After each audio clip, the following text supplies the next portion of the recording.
अस्सलाम वालेकुम वरहमतुल्लाहि वबरकातुह। आज का जो मसला है रोज़े से मुताल्लिक़ वो ये है कि आँख के अंदर सुरमा लगाने से रोज़े पर कोई असर पड़ता है या नहीं पड़ता है। क्या रोज़ा मकरूह हो जाता है?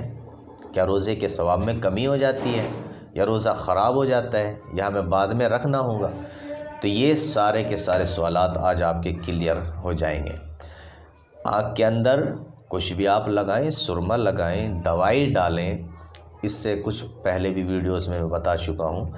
देखिए, आँख के अंदर अगर आप दवाई डालते हैं, सुरमा लगाते हैं, पानी चला जाता है, इन तमाम सूरतों में आपका रोज़ा नहीं टूटता है और न ही आपके रोज़े पर किसी तरह का कोई फ़र्क आता है और न ही आपका रोज़ा मकरूह होता है, ना आपके रोज़े में किसी तरह भी सवाब में कमी पैदा होती है।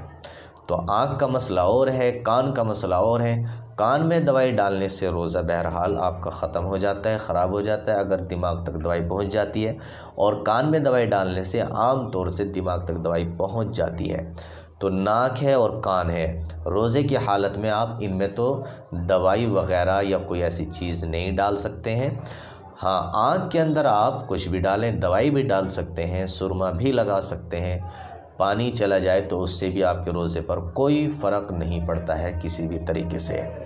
अस्सलामु अलैकुम वरहमतुल्लाहि वबरकातुहू।